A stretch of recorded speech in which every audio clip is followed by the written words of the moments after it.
Radhe Krishna. Welcome to Shyam दीवानी जी। तो दोस्तों, आज मैं आप लोगों को बताने वाली हूँ कि घर के मंदिर में आप किस तरीके की मूर्तियां रखें और किस तरीके की नहीं रखें, और मूर्तियों को अगर रखें तो कैसे रखनी है, वो चीज़ मैं आप लोगों को बताने वाली हूँ। तो दोस्तों, चैनल को जो लोग नए आए प्लीज सब्सक्राइब कर लें सबसे पहले, और बेल आइकन होगी साइड में, उसको जरूर टैप कर दें ब्लू कलर की। और वीडियो आपको मेरी पसंद आए तो प्लीज लाइक शेयर करना नहीं भूलें, लाइक जरूर करें और कमेंट करके बताना कि कैसी लगी। और अगर आपके कोई सुझाव हो तो वो भी आप कमेंट करके जरूर बताना।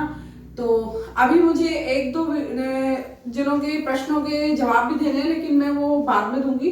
तो आप पहले ये देख लीजिए कि घर में किस प्रकार हम मूर्तियां रखें। तो आइए मैं बताती हूँ आप लोगों को। तो दोस्तों, पहले आप दर्शन कर लीजिए मेरे लड्डू गोपू के। और देखिए, सभी तैयार होके सुबह नहा धो के अच्छे से बैठे हैं और भोग इनको लग चुका है। तो अभी मैंने इनके पास ये चनोरी और तुलसी का पत्र डाल के रख दिया है, और पानी इनका यहीं पे है इनके पास में। तो दोस्तों, मैं आपको बताती हूँ कि किस प्रकार आप घर के मंदिर में मूर्तियां रखें। तो सबसे पहले आप बात सुने कि जो हमारा मंदिर है, मंदिर में भगवान की जो मूर्तियां हैं उनको सामने की तरफ रखें। जैसे मैंने रखी हुई हैं उसी तरीके से सामने की तरफ रखें। और जो मंदिर या घर किसी भी जगह पर भगवान की मूर्ति कभी भी इस तरह से नहीं रखनी चाहिए कि उसके पीछे का भाग, यानी कि उनकी जो पीठ है ना, तो वो पीठ दिखे, वो ऐसे नहीं रखनी चाहिए। उनका मुख जो है वो हमारी तरफ होना चाहिए, और मूर्ति बिल्कुल सामने से दिखनी चाहिए। जैसे कि अब मैं यहाँ खड़ी हूँ तो मुझे दिख रही है, बिल्कुल सामने से दर्शन कर पा रही हूँ मैं। तो इस तरीके से मूर्तियाँ हमें रखनी चाहिए अपने घर के मंदिर में। और दूसरी बात मैं आपको बताऊं कि जब घर के मंदिर में हम मूर्तियाँ रखते हैं तो उनमें हमें गैप चाहिए। यानी कि देखिए, ये 1 इंच होता है हमारा, जो ये है, ये जो उंगली है ये हमारी 3 इंच की है। तो इसकी जो ये बीच की लाइन होती है 1 इंच होती है। तो आप देख सकते हैं 1 इंच से ज़्यादा गैप है। तो जो मूर्तियाँ होती है उनमें कम से कम 1 इंच का गैप होना चाहिए। अदर जैसे किसी का मंदिर छोटा होता है तो वो उस प्रकार से अपने घर में सेट करते हैं, लेकिन इतना ध्यान रखें कि आप 1 इंच की दूरी बनाकर रखें अपनी मूर्तियों में। बिल्कुल पास पास मूर्तियां नहीं रखें। तो मेरे लड्डू गोपू में तो कम से कम 3-4 इंच का गैप है, आप देख सकते हैं। तो वो तो पोशाक है जो टच हो रही है, नहीं तो मूर्तियों में काफ़ी गैप है।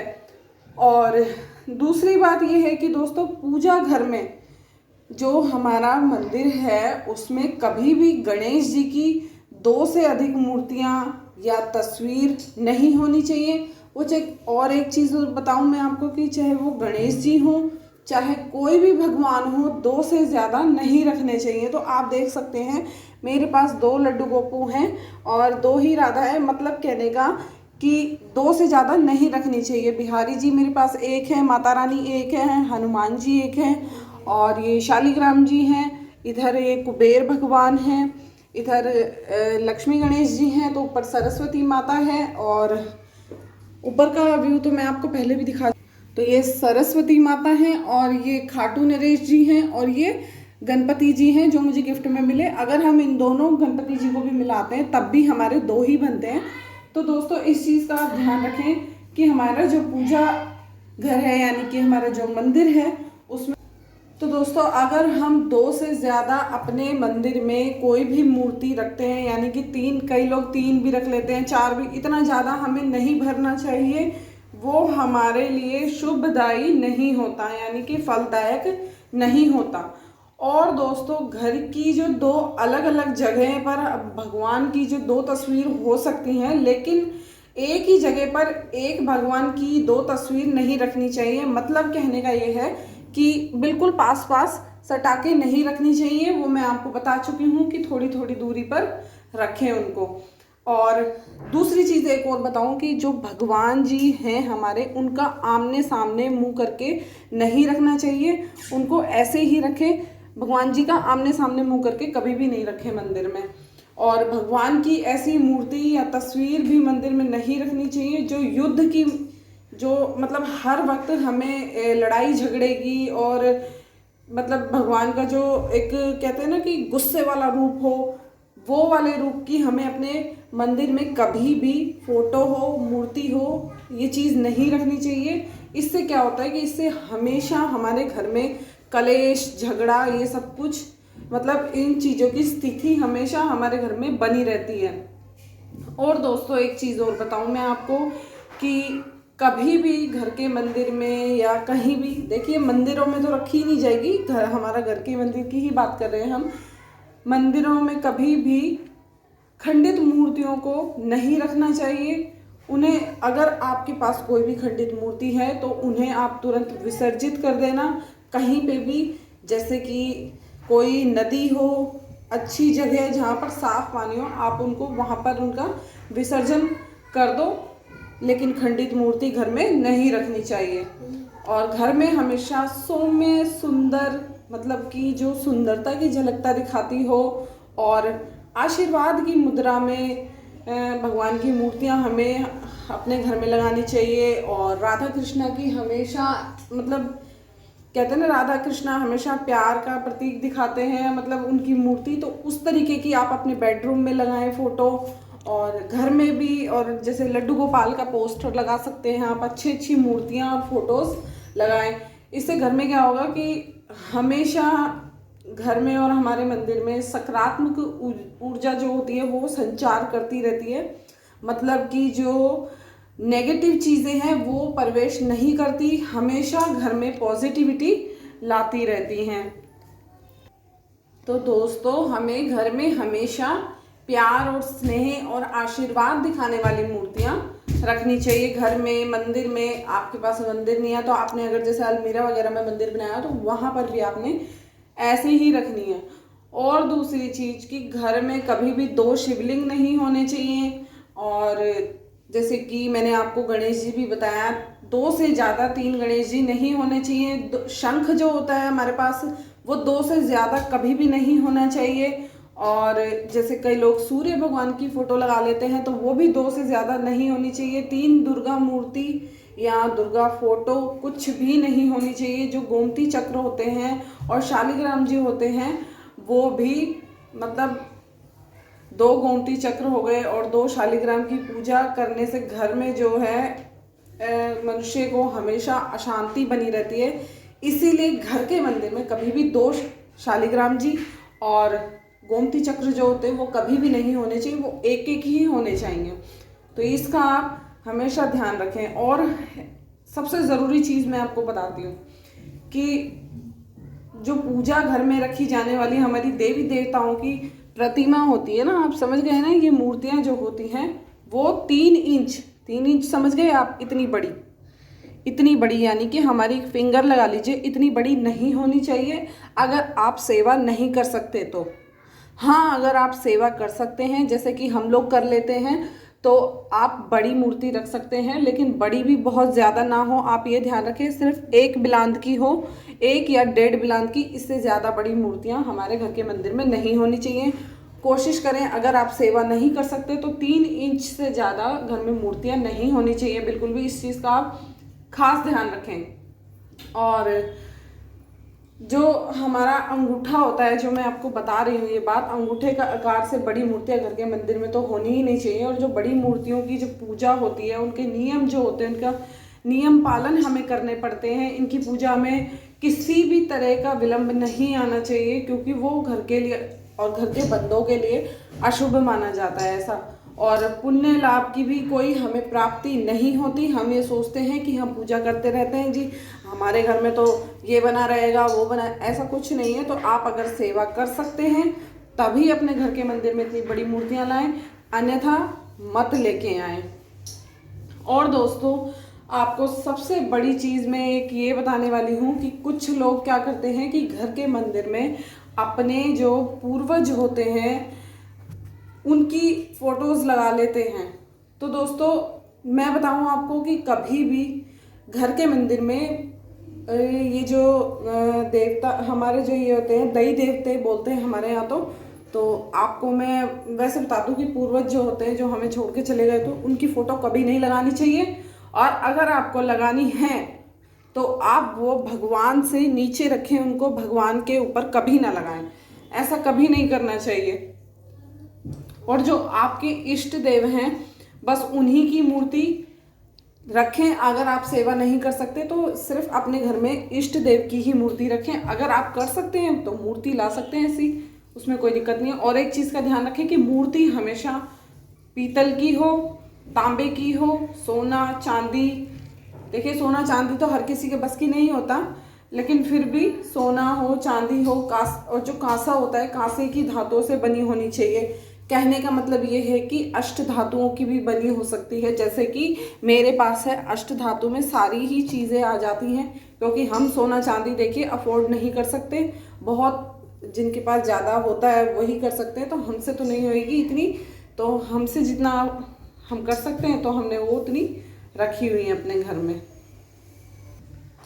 और दोस्तों ये चीज़ बहुत कम लोगों को पता होगी जो मैं अब आपको बताने वाली हूँ, तो आप प्लीज़ ध्यान से सुने कि घर के मंदिर की ओर, कम लोगों को तो क्या, ये तो मतलब अधिकतर लोगों को पता ही होगी कि घर के मंदिर की तरफ हमें कभी भी पैर करके नहीं सोना चाहिए।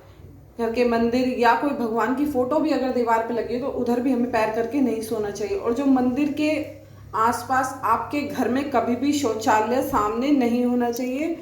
जो टॉयलेट बाथरूम लोग बनवा लेते हैं वो कभी भी घर के मंदिर के सामने नहीं होना चाहिए। या तो मंदिर की पोजीशन चेंज करिए, या तो फिर अगर कोई नया बनवा रहा है अपना घर या जैसे भी, तो टॉयलेट बाथरूम का खास ध्यान रखें कि वो उधर की तरफ मंदिर के सामने ना हो। दोनों चीज़ों को अलग अलग करें, और इस चीज़ का आप हमेशा ध्यान रखना।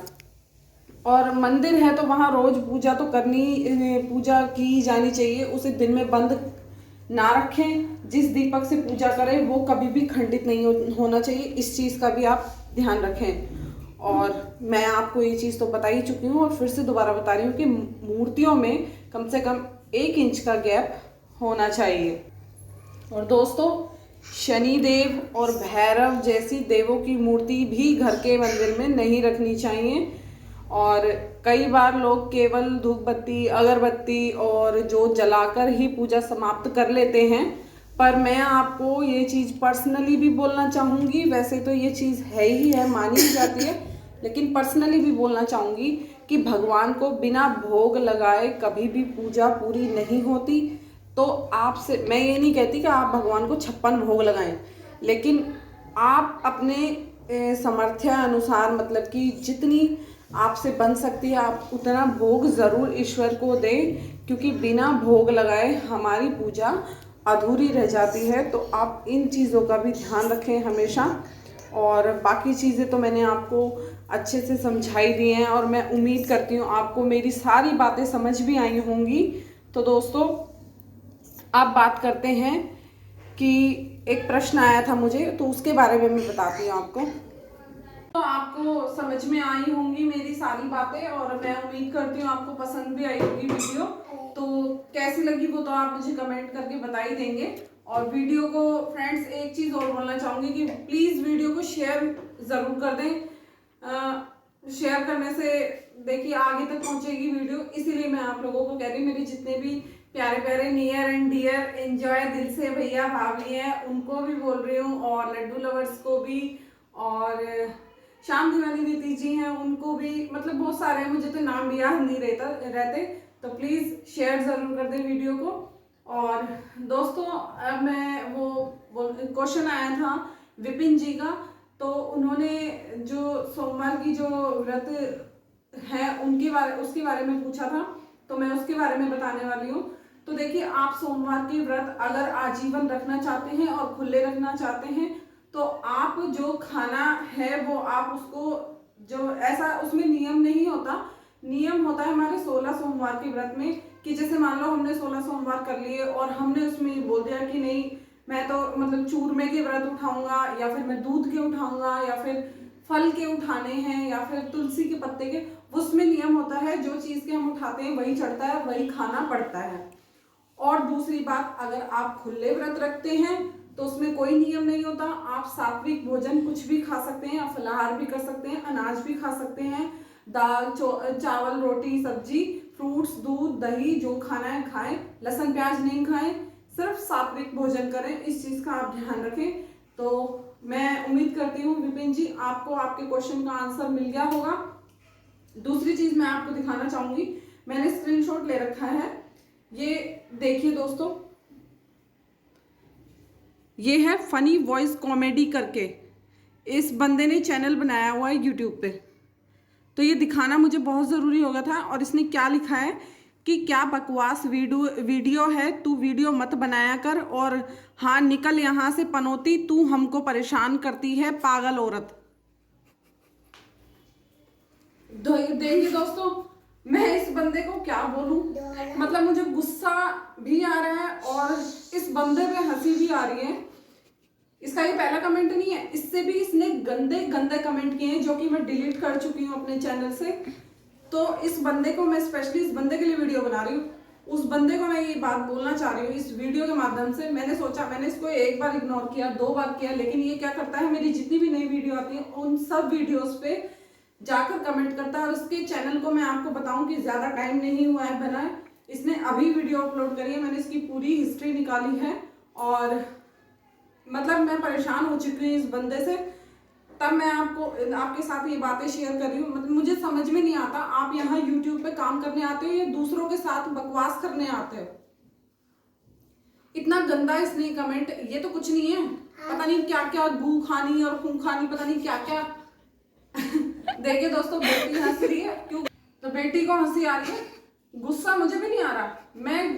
मतलब मुझे ये समझ नहीं आ रहा है, तुम्हारी इतनी मानसिकता खराब है कि आप एक लेडीज को ऐसे बोलते हुए तुम्हें शर्म नहीं आती।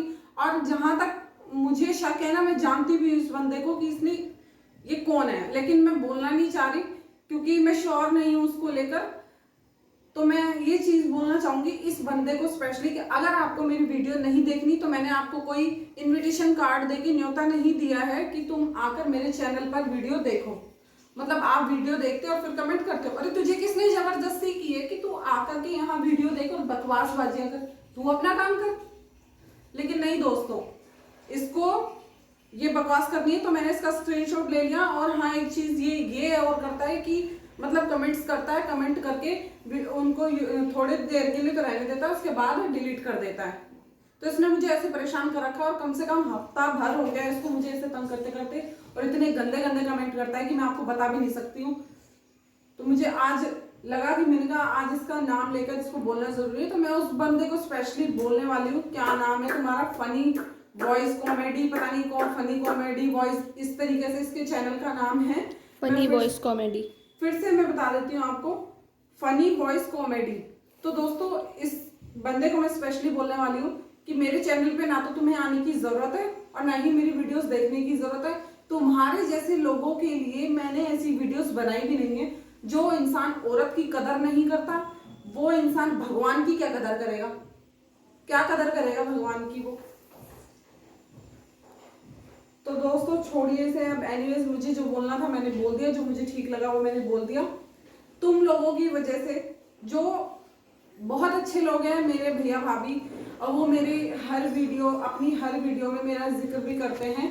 और भैया, जैसे आपने मुझे अपनी सिस्टर माना है, वैसे ही मैंने भी आप लोगों को अपना भैया भाभी बनाया है और पूरे दिल से। शायद भगवान चाहे कभी एक दिन हम मिल भी जाएं, कि ठीक है, जब भाई बहन का रिश्ता भी ऐसा होता है, जरूरी नहीं होता कि वो खून का रिश्ता हो। तो देखिए, जहाँ प्यार होगा वहाँ रिश्ते भी बनते हैं। तो एंजॉय दिल से भैया भाभी, मैं आपको बहुत बहुत दिल से धन्यवाद बोलती हूँ। आप अपनी हर वीडियोस में मेरा नाम लेते हैं, उसके लिए बहुत बहुत धन्यवाद और दिल से धन्यवाद आपका। तो दोस्तों, मुझे सपोर्ट करने के लिए आपका सभी दोस्तों का धन्यवाद। और वीडियो आपको कैसी लगी प्लीज लाइक कमेंट शेयर करना नहीं भूलें। मिलते हैं अपनी नेक्स्ट वीडियो के साथ, तब तक के लिए नमस्कार, राधे कृष्णा, बाय बाय दोस्तों।